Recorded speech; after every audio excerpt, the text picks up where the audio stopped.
Thanks for joining me in another moment to mow money with the Fix-It Queen, powered by BidMyVid. I am Amanda the Fix-It Queen. I am your presenter and teacher, as well as fellow tradesperson. I have been in service and trades my entire life, starting my first contracting business at the age of just before I turned 16. I have had the opportunity to work in just a number of different types of businesses, from carpentry to general contracting. I've had an electrical, plumbing, and water treatment company that we scaled to a team of 16. I've had an interesting background that has allowed me to take what I've learned over the past 24 years to be able to share it with you. And with that said, what we're going to go over today, first of all, it's May 1st. So I asked the question first, may we go deeper to start? And this is a second segment to our April 15th training, where we were understanding a deeper layer of the fact that I truly felt that you are worth more. So if you missed that training segment, be sure to touch base with me, and I'm happy to get you a replay of it. But today specifically, I wanted to go, of course, a little deeper. So we are hitting today on May 1st, a little bit deeper in terms of the value that I explained to people at the time in terms of calculating the rates that we charge. There was some questions in the contractor groups. I do stream to a number of contracting groups, as well as live stream to different pages and channels. And there was a question that came in with regards to what should we charge. And there was a comment about, well, the national average is this. And in the end, my comment back to that, I think it was the Contractors Helping Contractors group. It was charge what you need to charge, because you are worth more. And there's formulas similar to load calculations or understanding the draw of gas needing to power a certain size of equipment. Same thing with your business. So you're worth more. And if you understand deeply the exit strategy tied to that, which is what we're going to go over today, you'll be able to calculate that, and you won't bend and you won't move on any of your price points. You'll understand a bottom rate that it takes to wash the whole funnel. If you're not sure what the funnel is, we went over that on the March 15th segment, where I taught about the chart of accounts and properly setting up the allocations to make sure you are covering all your bases, including the unforeseen, or what I call ghost margins of shrinkage that could really affect your business. So today, I'm excited because we're going to go over, sorry, my slide deck is acting up a little funny, but today we're going to go over a few different things.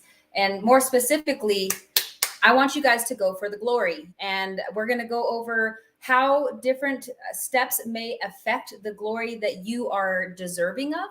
And typically my training classes are very, very structured. I like to give you guys hard, fast information that you could use immediately in your business. And from that point, the goal is to get you to implement that. In the Fix-It Queen Academy, as well as in the consulting services I provide through Bring More Value, the goal is to learn it and use it, because you'll sit there and you'll go through trainings and watch live streams for literally hours upon hours all month long. But failing to utilize what you know can hurt your business, because you've taken all that time to sit through a training or listen to a podcast. And the implementation is the true key to get that continuity and make that connection to change the performance within your business. So I want you to go for the glory. But first, I don't want you to let the exit be unplanned. And that's what we're going to go over today, as we understand. First, may we go deeper to start. It all starts at the beginning of your business, of why you wanted to even create an opportunity to offer your services to the community. And a lot of times I see contractors start up and they immediately, without thinking, enter exit strategy 7 and 8. And we'll go over all of those, but 7 and 8 are almost the automatic exits when you fail to take these steps to calculate the cost of operating your business, and not even operating your business, but what it looks like for you to build that reserve value for you to get to your own exit. What is an exit strategy? How do you use it in your business? These are all things that I'm going to touch on a high level. Today,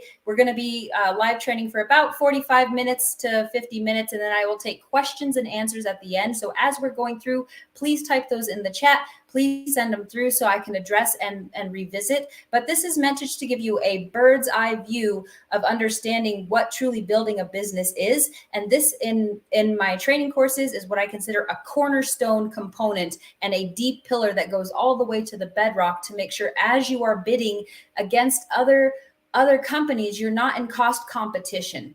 There is enough for everybody. I want you to go for the glory, as I mentioned. And when you understand how to bring your service to the market and how to share it, there is no competition. There's just what you do, how you do it, and the way you present that to the market space. So there's a few things to keep in mind as we take a look at, sorry, I'm trying to get my navigation, the losses that happen when you fail to start with these cornerstone metrics that I'm going to go over. The loss of value is immense. It's almost uncalculatable because it will equate to a number of people using you over years in your business that end up being lost because you will transition and exit 7 or 8. We'll go over that here momentarily. And the biggest factor of this is loss of time. And if you follow me in any capacity, you will understand I deeply am a huge proponent of time being the most valuable resource because it is the one resource that is not renewable. But as we use it more effectively with efficiencies, we can get more time or more value out of that time. So I'm just touching base on that on a highest level, that as you're building your business and you're taking the steps to improve it, these losses are things that can be mitigated by planning in a way that helps you truly strategize. Number one, the value offered. If you're offering plumbing, there's a number of different plumbers. If you're offering carpentry, there's a number of different carpenters. I like to think about it as hamburger comparisons, right? There's Burger King, there's Smash Burger, there's Wendy's, there's all these different types, but what separates them is how they offer the burger that they flip. And similar to service sector, we all do things uniquely and we all have a different execution point and a quality that we have in our own process. Like when I go out and bid jobs, I look at things and my brain depicts a whole strategy of approach that's different from your brain and different from the next contractor's brain. And it's that solution when we write up those estimates and we give those detailed accounts of logic of how we're going to do that in phase planning that can be one separator. But there's many layers to the value offered. And so understanding your recipe is going to be key to getting to the next step of understanding client dependency. Client dependency is something that a lot of people don't think about. When they're offering their service, they often just go out there and start passing out flyers. I see posts all the time. I just started up, or I'm 1 or 2 years out. How do you guys get more businesses? Where are you guys getting more leads? And the biggest thing about client dependency is about retention. And if you don't know how to properly execute a retention strategy, you will be searching for opportunities that would be waiting for you if you had the right tools in place and used the right practices before you even started. And this is what I consider a go-to-market strategy. So in the coursework for the Fix It Queen Academy and Bring More Value consulting, these are things that we teach and we address in the ideation phase, in the concepts of executing your business. But right now, I just want to touch base on a highest level. All of this is tied to, again, the time committed to bringing all of these services to the marketplace and to the community. And as you do this over a compound of months to years, you can lose the connection that you've built over that time just by failing to have simple business practices and fundamentals in place that help your business stay afloat. Oftentimes, I find contractors that have been in business for 1 to 2 years already have enough business in their database to stay in business forever through having a proper retention program. And so there's certain things that can be automated to help you with that. And if any of this is confusing, just write it in chat or shoot me a direct message. I'm happy to help you guys identify how to simply activate an automation process within the delivery of service that you guys are bringing. With that said, there's one simple truth. It all starts with the end. And as we touch base on the April 15th training, where I went over the value and where you are worth more, the end, what I was talking to about the glory, the pot of gold, so to speak, at the end, is what it would take for you to retire. we aren't starting business because we want to work forever. And I have a number of contractors that I know from doing business over 24 years, as well as that are in my programs, that are looking at like how to get out of their service vehicle, how to exit out of the vehicle safely without like popping a hip. And I say that tongue in cheek because as we're in attics and crawl spaces, it doesn't get easier on the physicality of our body, but what can make it easier is knowing we are closer to the exit. And that's what this training segment is about today. It is specifically about the 8 types of exit strategies. And when you don't understand how to approach the first 6, you will be automatically put in the last 2 types. And that's actually how I started my electrical contracting business. The gentleman that we purchased the equipment from he took exit strategy number 7, and we'll go over that here momentarily. But the truth is it all starts with the end. There is a load calculation that you can do in terms of knowing how much money you need to retire to live that dream life. When I talk to my clients and I work with other contractors, I ask them, what does that picture look like? What does it look like for you to pay off your house, to send your kids to school, to buy that truck, all without having the imbalance of weight of cost, and you not sure if you're going to be able to complete it without having an imposition in your life or in your business that it'll affect you mentally. And that's one of the other things we start in the ideation phase is the matter of mindset and tempering what it takes to actually go through your business and go through all the adjustments. Because one of my business mentors and coaches told me, Amanda, when is an airplane on its path? And I sat there and I thought about it. And the honest truth is the airplane is only ever on its path when he's on the tarmac. And when he's basically there, he's on the path. The moment you lift off into your business, you are course correcting until you get to your exit. And the exit can be a smooth landing. And that's basically what I wanted to share with you guys is the indicators and what kind of prerequisites are set for strategy to exit based on the 1 to 6 exit strategies that'll get you to the glory of being able to have enough. So that's why I wanted on May 1st to go deeper, because where we start in business is often the end. When we plan and we understand that, let's say I want to retire and it's going to take me $5 million. Okay. If it's going to take $5 million because I want to live for 30 years without extra costs, have inflation calculated, I want to pay the house off, I want to have a vacation house, I want to take 2 vacations a year.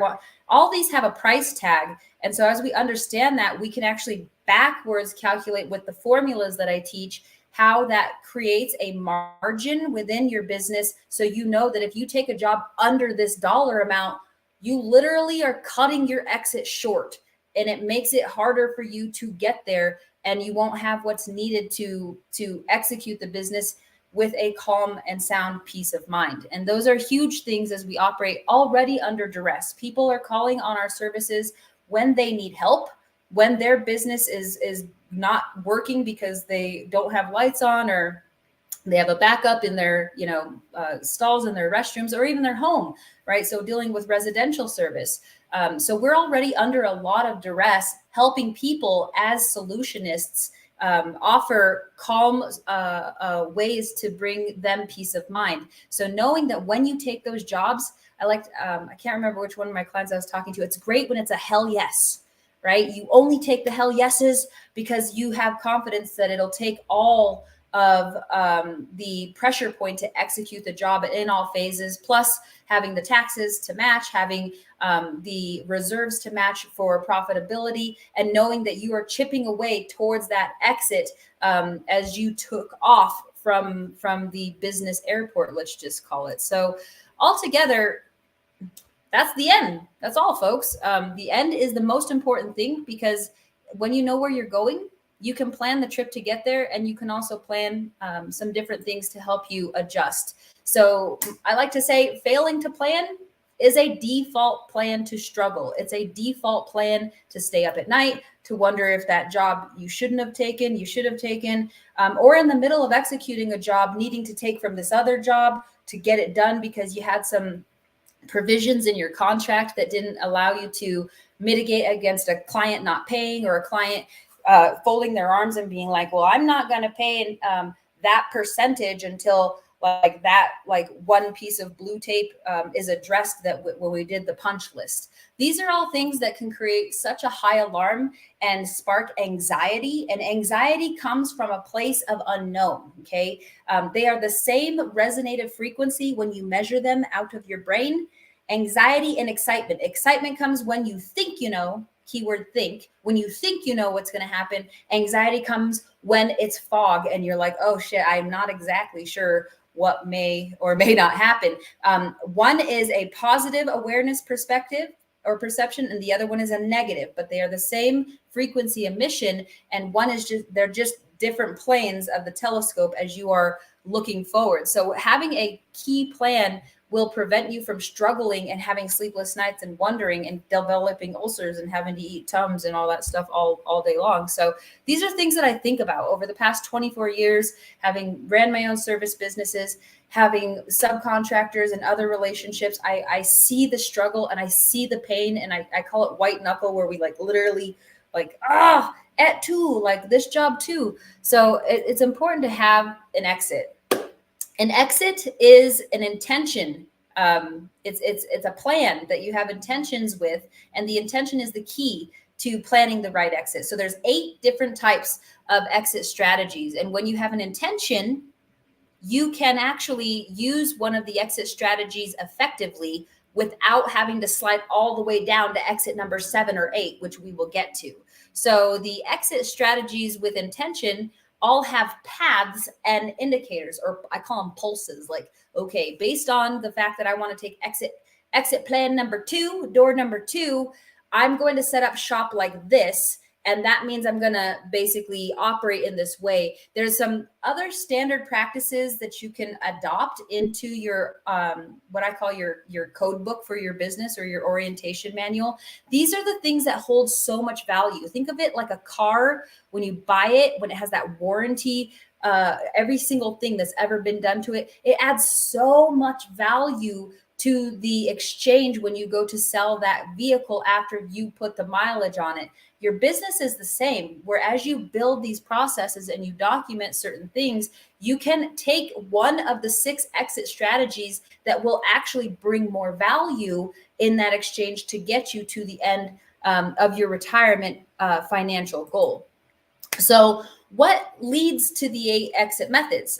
It's knowing kind of why you designed your business, and we'll get straight into what those exits are. The first one is mergers and acquisitions, and I deal with this all the time with my clients. I have a client right now. He was doing his best to acquire another company, but when we looked at that company and I brought these items to him, it was very clear that this other company had no true tangible value to exchange any sort of money for. And so when we do mergers and acquisitions, oftentimes the opportunity becomes because the vision and the missions have a correlation to them. There's some continuity between the dynamic of the 2 organizations. But the key thing to being able to have a merger or acquisition is making sure that company that's being acquired, or that those companies that are merging together, have followed certain practices to fill that warranty folder that allows you to actually have something to purchase. Because let's just face it, a business is by law a legal entity, but it is a figment. It is just something that is a piece of paper that's filed. And what really makes a company able to have more value is the people within it. And that leads me to the second exit type, which is selling to a partner. Oftentimes people will have business partners. It'll be 2 people or 3 people starting a business. Those key people are components of the business that bring more value to the organization, that allow it to have some kind of a value above and beyond, let's just say, the tools within it. So oftentimes I see partnerships start with great intentions, but when they don't understand how to put those cornerstones in and drill those pillars to the bedrock before laying the foundation, you get separation in the partnerships, where one partner thought it was going this way and the other thought it was going that way. And it ends up becoming an exit to sell to another partner, where the one or two just want out. they don't want to be in business with the person anymore. And I've seen it ruin friendships. I've seen it ruin family relationships when, brothers or siblings or cousins, they start up and then they all have different concepts. So starting with a good strategy of the purpose of your business is a huge key. And as I work with businesses, we hit that in what I call the ideation phase, as we outlay the mindset and making sure they all match, outline the different leadership traits and styles. I call them SWOT, strength and weakness analysis. Variables within the company. And then we get the go-to-market strategy, and that comprises the ideation phase. So you can launch without immediate turbulence and like, oh my God, we got to put our oxygen masks on and we haven't even caught altitude with this business. That's when I see people break apart in partnerships. That's when I see people want to exit and one person will buy out the other. So that is an exit strategy number 2. And that leads me straight into the next step, because if it's oftentimes a business that started on the pretense of doing succession planning, or the dad or the parents started the company because they want their kids to take it over, or any dynamic like that, that's called succession planning. Then there's key vehicles, financial vehicles to put in place that'll help fortify the value that you'll have. So that way, when you do the succession execution and that takeover happens, it will be a smooth transition. But often founders are building for the transition to family. And there's an asterisk there because it has some correlation to another exit number that we're going to hit. So again, the end starts at the beginning. How do you plan on getting out of your business? If you don't think about these things, you are going to be automatically segmented into exit strategy 7 and 8, and we will get there. Those are like 99% of businesses take exit strategy 7 and 8. So stay tuned for those, because those are huge, and it breaks my heart. Like seriously, like my soul is sad about it, because I see so many contractors take options 7 and 8. So if you are building your business to do succession planning to your family, the first thing you got to take a pulse of is, does your family want that? I see oftentimes parents and families build businesses and they get to that imaginative state and they're like, oh, I'm going to give it to my kids, and the kids want nothing to do with it. And so they're left with a business that they aren't able to do the transition. And the reason why the asterisk is there is because as long as you do certain things to keep up on the framework of adding value to the enterprise, right? You can still take certain exits. There's still possibilities. You could still take exit number 1, which is the merger and acquisition, and you can. It's a tie-in to one of the exit strategies. I think it's number 4 on here. But these are just things to think about. How are you getting out of this business? If this is something you have questions, please message me. I'm happy to help you where I can. I do as much as I can outside of my programs just to give people high level clarity. It's like from the glass box on the top, and I'll do the best I can to help you guys. That's all I dedicate my time to at this point, since I transitioned full time out of service and trades last year and moved straight into technology and education to help us. So exit strategy number 4. This is an interesting one, because what this usually means is that you've done a great job. You've built a rock star team, and you have a great group of people, and the dynamic in it is like the Globetrotters or the Lakers, where they pass and they catch and they do all this stuff, and they know kind of where their hands are going to be. And so the dynamic of the team has a great amount of value. This means that you get money when you exit. And as long as you prepare that rockstar team for the fact that it is strategically planned for an Aqua Hire strategy, they can be prepared to stay tight as they go through the transition, knowing that the goal is to be acquired by a bigger team and become a department or division of them. A good example would be a very strong, let's say, electrical business that acquires a nice complementary plumbing team. And the reason why I bring that up is because that's what I did. I had started a electric company. We built that team. It was good. It was strong. And then in order to continue growth metrics based on my strategies, my goal was to be a multi-service trade, and we had a whole different give back or community program that was a unique separator from any other multi-service trade. As we were 303 Carefree Service Solutions, we offered electrical, plumbing, water treatment. So I complimentary acquire a smaller team to become part of our bigger electrical component and become a division of, or a sector of. So an Aqua Hire is a great way for you to prepare the team to become part of something even bigger. If that is what you're doing, you will attract those types of teammates that want to be the glue at that base and then become part of a bigger assembly. And so that's a fun way to kind of grow, as well as get to an exit strategy to fund your retirement plan. And outside of that, your next option would be to do an MBO. And an MBO is when like that rock star team's like, no, please don't sell us to another company. We love our team.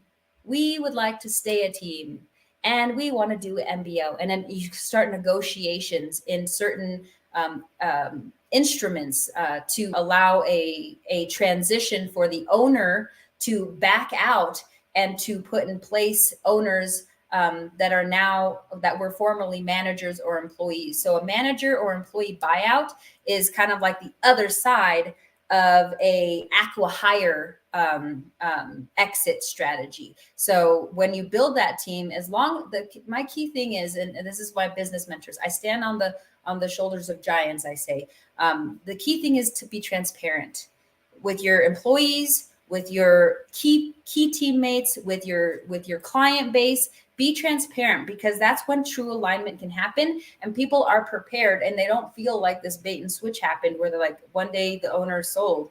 I was talking to a print shop, and they're buying another print shop, and it blew my mind that the employees that were in that shop that's to be acquired have no clue that just one day the old owner is going to be gone and the new owner is going to come in. That is going to feel like falling into a frigid, frozen ice lake to the team, because they won't understand what just happened in the business transition to get that owner to his exit. So I'm a big proponent over being transparent with your team, letting them know exactly why you're building the business, how that extra exit strategy affects them. And my biggest thing when I teach in the Fix It Queen Academy through our do-it-yourself programs, or if you're in one of our coaching programs, is the implementation side. That very last course is what I call the compensation module. And in that is a way to retain the team no matter what exit strategy you take, no matter what avenue of the 1 to 6.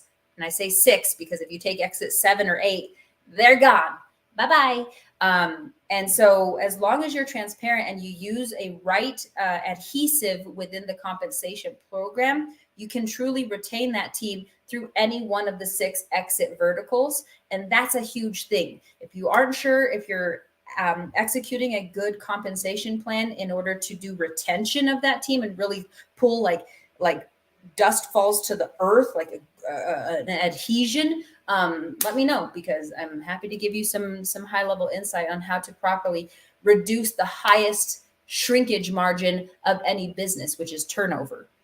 If you're experiencing turnover, if you are experiencing anything that creates some disruption or turbulence within your business, there are very simple, universal business practices and fundamentals that you can implement immediately once you understand the concepts. And that's what I love so greatly. I don't like to teach the entire code book. Yes, there's a lot to know about business. I like to give you as much as I can the cut and dry information that you could use immediately in the field of your business right now. So the MBO is a great way to keep the team together where they don't want to be part of an Aqua Hire exit strategy, and they don't want to be a part of that bigger company. And that last option, and like I said, 1 to 6 has value. 1 to 6 has value. This is what I call common denominator, right? If we have 100 on the bottom, that means that it's like 110 on the top, 120 on the top, 150 on the top to that 100 on the bottom. When you start to get exit strategy 7 and 8, it goes the reverse. It goes reverse. So the last one, which is one of the most daunting types of exits, is an IPO. An IPO is when you go public and you allow the shareholders to embrace the opportunity, and the community can own a part of that business. But I tell you, regulations are high, compliance is high, because this business is now serving, yes, the shareholders that own it, but it's at a higher level of offering to the community. And so if you don't already know, companies such as like Home Advisor, who make a big impression on our profit margins by extracting money automatically without us looking. We'll be like over there turning our tools and we're like, ding, ding, I just lost like $1,200 today. That is not okay. And so the FTC has filed charges on Home Advisor. And mind you, as you go IPO and you are offering in that level of service, you're in their wheelhouse too. So IPO and public exits can be done. There's stuff that I have experience with. I have a number of different resources if that is the way you want to go. There's certain, not restrictions, there's certain choices that you get to make as a business owner to tighten up those metrics and fall within those parameters to make sure that you don't get an FTC charge and be like top to bottom gutted. And that's not just FTC. It goes higher in regulation in terms of taxation. The more you do in revenue, the more of your head pops out for possibly the chopping block of audits, right? And those are something I have a great number of experiences, not only just helping my clients, but also myself having scaled. As I got audited, they said, well, you just started doing so well, like we had to make sure you weren't a pass-through and selling a bunch of drugs. And I started laughing because it's possible to grow your company and get to that hockey stick bend and do a stable growth strategy. But it's also possible to never get to the bend. And that's where we're going to go to next and exit number 7. And then it's also possible to go and actually have too much of a bend and like ramp it up too much, and you break that pressure point, and you'll get sparked top to bottom with audits and a number of different things to make sure you're operating within best business practice, because no matter how you slice it, Uncle Sam wants his cut. And there's certain things that you have to keep in mind. So IPO is fun. It's really exciting to go and like ring the bell and yay, I got my little ticker, and people can invest and buy stock. But it also comes with a great amount of pressure for compliance and regulations. So those are the 6 types of exits that I wanted to touch base that truly bring more value to your retirement exit. When you think about the price tags of all the things you want and why you're doing this, not just only at the end, but along the way too. So we take a look at that in the implementation side, and we calculate short-term and long-term reserve values to make sure you are getting what you need out of your business as you go. Because time is your friend when you have a plan, but it can be your enemy, and it can choke you out as you get towards the end and you realize, oh my God, I took exit strategy number 7, liquidation. I call it XLAX. So if you are taking exit strategy number 7, door number 7, that means you are liquidating. You are selling it off. You don't have a business. You have a balance sheet with some assets on it. You might have a van, some tools, maybe some inventory. You might have a phone number, but here's the thing. When you take a look at the first type of exit that we talked about, mergers and acquisitions, you can't actually sell your phone number because they'll feel like completely like 180. They'll be like, well, I thought I was calling Mark, and all of a sudden like Chris started answering, and I don't know Chris. And you lose, right? You lose that client dependency. We talked about that in the earlier slides. That client dependency, when you break that, people have such an emotion tied to the people that they're bringing into their homes and into their businesses. They're like opening up, and they're sharing a piece of themselves, and you start to build this relationship. So if you are taking door number 7 and you're like, oh, I've been doing this for 15 years. I'm done. I just want to be out. That's honestly how I started my electric business. Is there was a contractor and he was like, wanted to take his, well, at the time it was a flip phone. He wanted to take his phone and just like chuck it at the dirt. And he was sick of it. And he didn't want to show that. He was like, I'd like $3,000, please, for my van. And I'm not budging on it. And I'm like, that's market value. Cool. Here's your money. But on top of that, it was a little bit more to buy all his tools and all his inventory. And he took door number 7 without even knowing, because for the past 20 years, he didn't understand he should have been positioning himself, right? Kind of like a football playbook. You need your players in place and you need to run and then turn right and then flip around. And then you got, your 10 o'clock or your 3 o'clock. You need to know what you're doing. Otherwise you will take automatically exit number 7. And God forbid you take exit number 8. We'll touch base on that in a second. So building no value other than the hard assets in your business is what I see a good 90 or so % of small businesses do. They are acquiring trucks. They're getting more equipment. They're investing in certain components to make the execution of their service easier, right? But in the end, they didn't take time to do process documentation. And that's something we touch base on when we hit the implementation modules in the academy or in Bring More Value. Guys, I'm not saying you have to like have some phenomenal book, but I just want you to start.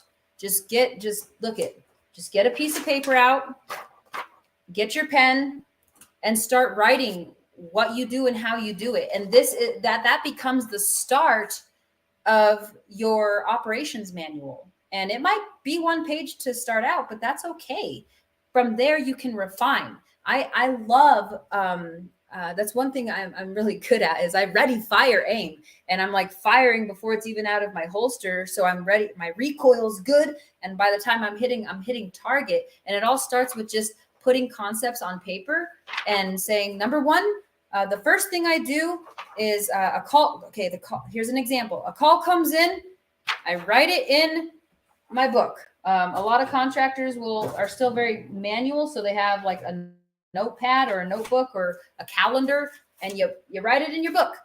All right. So that's step number 1. It's really not that complicated to write down. Just think about, what do you do every day? If this, then that. If that, then this. If a customer calls me, I do this. If a customer moves forward, I do that. And that becomes the very start, even if it's 1 or 2 pages of your operations procedure. And what that does is it helps you minimize your cost in civil hearings if you have to go to do a mechanics lien, because you can show them that every single customer that you deal with goes through this logic that you have created a process for. And from there, you refine. And you refine every time you have an experience. You can adjust a provision in your contract, right? So they call in, and then I go to the site, and then I write up a bid, and then I collect the money. You're going to start seeing where you have big, giant gaps in your process and procedure. And you're going to go back to this paper and you're going to add another one, and you're going to write a provision in there that says, note to self, collect deposit. Don't move my truck unless deposit has cleared. Don't do things on a handshake. That's a policy. Boom, boom. It's not as complicated as you think. The key is to start at least documenting it and then refine it as you go. And you'll find over weeks and years and of doing your business that you will end up with an operations manual. So when somebody comes to do one of those 6 exit strategy types, you have something tangible that you can give them that says, hey, if you're going to be, dealing with an exit strategy of merge and acquisition, this is how your business is operated. This is how you function.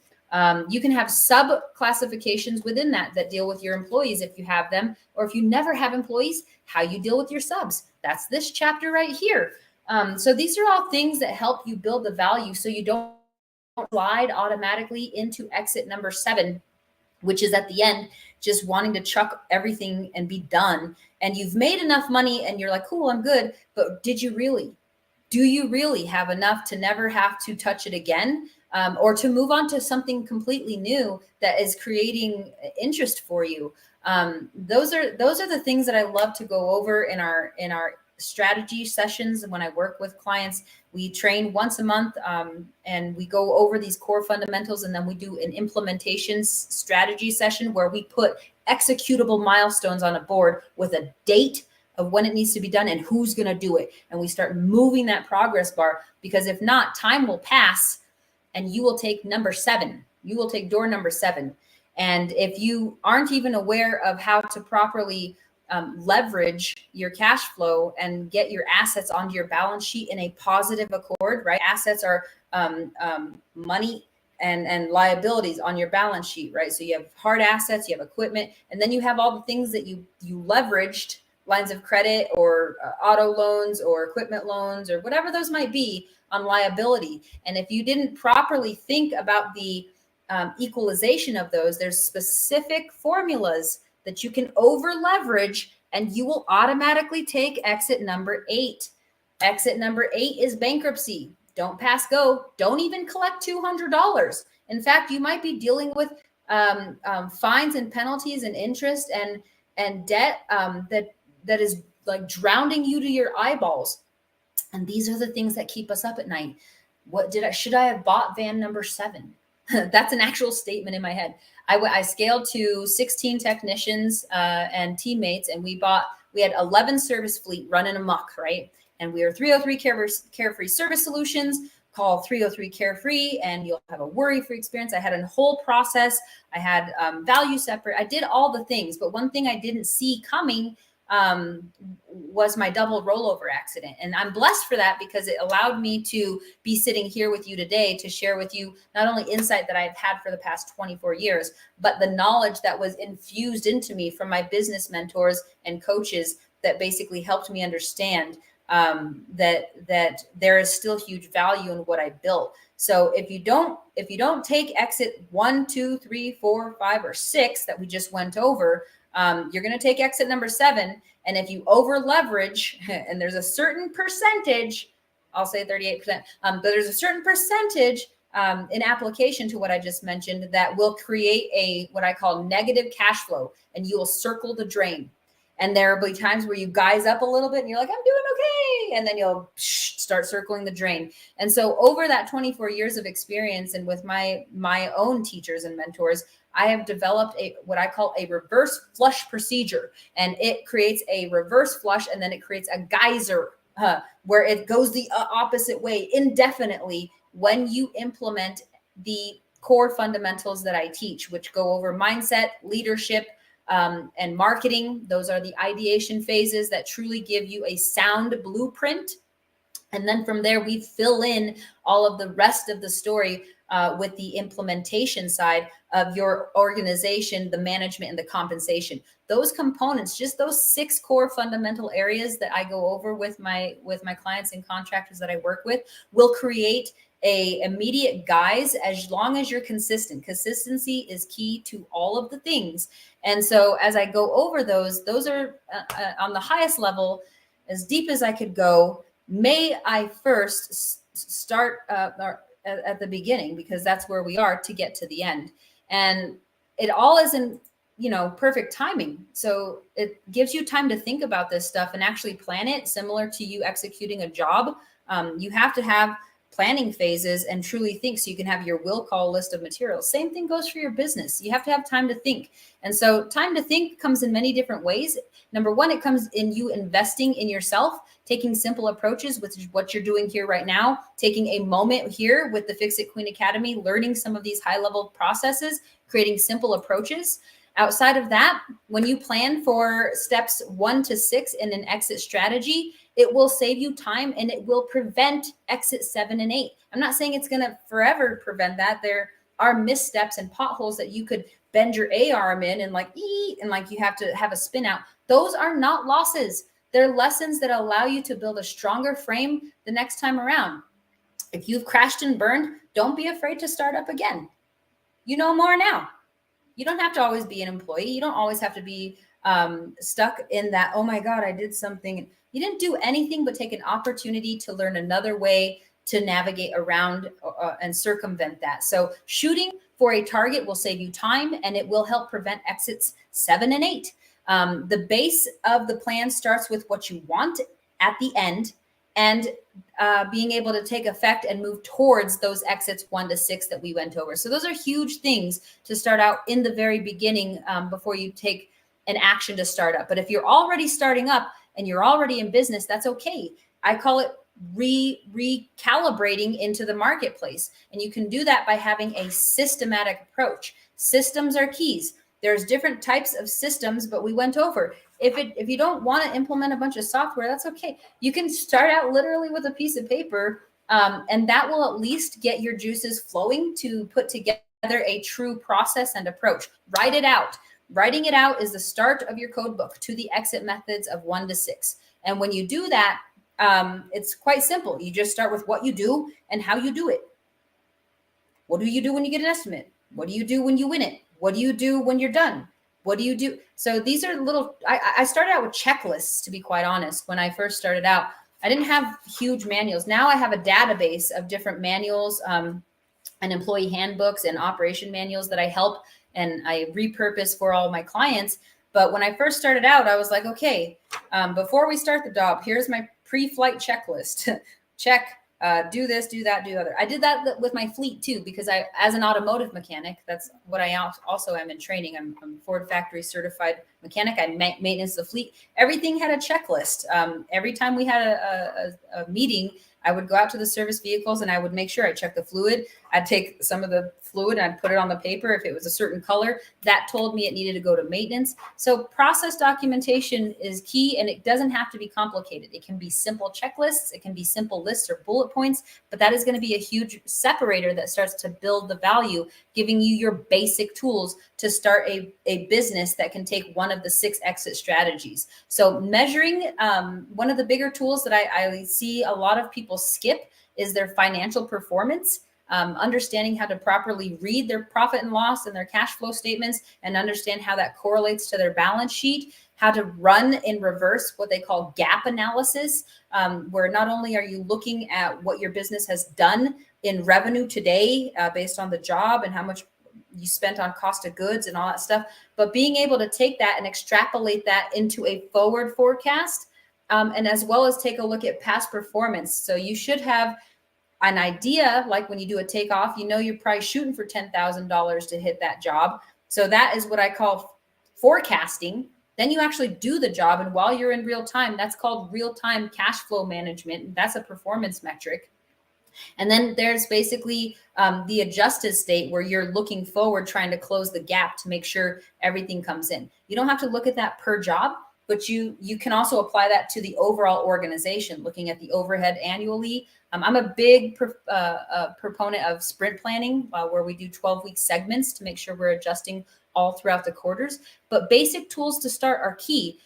This is going to be very helpful for you, so you could add on the next set of powered tools that really give more value to your business. And those types of power tools help you in reducing costs and increasing efficiencies. So once you have your basic tools set up, you are able to then adopt easy, ready out of the box software such as BidMyVid, which I had built for us guys because I got tired of driving to go look at stuff. So it's a private video portal, keeps us from driving and spending $5 a gallon to go 4 miles. So you can start reducing your costs, increasing your efficiencies, and adopting ways to work smart, and use certain softwares and processes that'll automatically save you. And automation will help increase the profit line and add to the retention and the growth of the organization. And for the most part, that's what I wanted to go over to you in this training today. So I thought it's a perfect time to ask you guys, come on, do you want to join Contractors Nationwide? You already are, as you participate in Moments to Mo Money that we teach every 1st and 15th of the month at 6 p.m. MST. My goal is to bring you high-level insight to help your business perform better as early as tomorrow, depending on your willingness to execute that. And as well as my goal is also to save you tons of time, because if you haven't noticed, as mentioned before, gas prices are ridiculous, and it's getting to be peak season for a lot of different contracting verticals.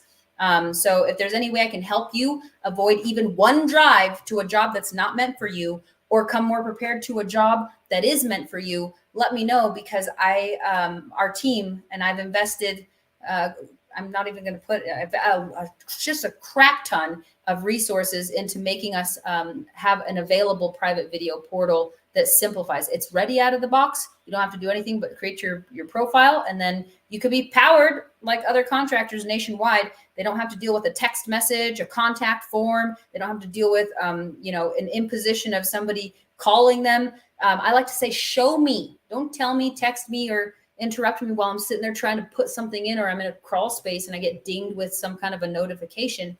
So BidMyVid is there to help you. The Fix It Queen Academy is here to help you. Please let me know. And I'm going to address questions with these last 9 minutes within our training. Let's see what we have on the board. What's up, Bill? Thank you for joining. That's right. No guts, no glory. Go for the glory, Huck. Go for the glory. Yes. No worries, guys. It looks like, Bill, you said you missed me over at CES. We do the live demos in brick and mortar supply chains. And as we start branching out, I'll post up and let you guys know when we're making hover rounds. We're going to be in Loveland on June 1st at the CES location here in Loveland, Colorado. But eventually, as I beef up my own team to help serve you guys and take care of anything that we can offer you, I like to say we want to be the pontoon under your service party boat. I'll let you guys know where we're doing live demos in your areas. Thank you for the compliment. I appreciate that. Today was a little windy, so got crazy hair going on. Yes, Tony's awesome. I'll let him know that you said that, Bill. Let's see here. All right. So Bill, you said you have a policy, nothing MMJ related always turns into drug. True. That's an interesting thing. So one thing I had adopted in was a drug policy, a drug-free work zone. And that was huge because it actually lowered my insurance costs by having that provision in there. So MMJ is something that is, we all have to deal with in some capacity, with people that may or may not be using different types of substances. Even alcohol is a challenge. Straight up, I'm going to share with you this story. Oh God. Okay. So I had in my service vans, I had GPS tracking and I had geofence. So if they go outside of their authorized zones, I had a kill switch. So I had one electrician took his service van, tried to go joyride outside of Colorado. And it died right at the Colorado border. And he had to hey, something wrong with the service van. I'm like, nope, it's not. He wasn't doing anything other than using the company's fuel to go and go on a trip. And he thought we just wouldn't know. But I also had an electrician that came to work, and he passed all the tests and he did all that stuff. He came into the dispatch center. He looked at our dispatcher. He didn't talk. He just grabbed his paperwork and then left really, really quick. Very odd behavior. And he went to a panel change, and he went to go and take care of it. Well, long story short, he caught the house on fire. And so that was something that came out of the company margins. I had to mitigate the loss of the client's trust, right? So there are many things, luckily I had the margins to bring them peace of mind, to show the client, hey, we have a process when we bring on employees. This will not happen again. And again, your feedback will help us refine.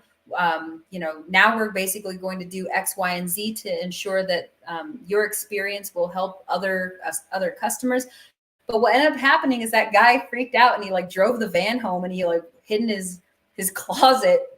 And so I geo-tracked the van, and I was calling his company phone. He wouldn't answer. He freaked out.